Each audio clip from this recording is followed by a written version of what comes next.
आउँथ्यो चाड उमङ्ग बोकी घरमा सन्तानहरू छँदा लाग्दैन मनमा रमाइलो पनि सन्तान टाढा हुँदा समाउँछौ धनका बिटा दिनै राख्छौ सिरानीमा आयो चाड घुमेर फेरि नजिकै सन्तान छैनन् यहाँ आयो चाड भनेर खुसी मनमा हुन्थ्यो सबैको अति उमङ्ग मनमा थियो घर पनि सन्तान थिए कति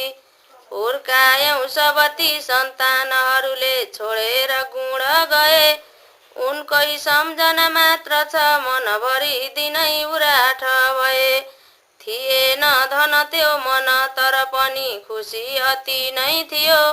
धनकै कारण यो सधैँ मनमा पीडा थुपारिदियो आयो फेरि दशैँ रुवाउन पनि आयो तिहार पनि के गर्नु मनमा अशान्ति अति भो पैसै गनेर पनि हे दुर्गे सबलाई उमङ्गल छ र हाँसेर बस भनी खुसी भई बसे नेपालीहरू हो घरमै नभए पनि खुसी भई बसे नेपालीहरू हो घरमै नभए पनि।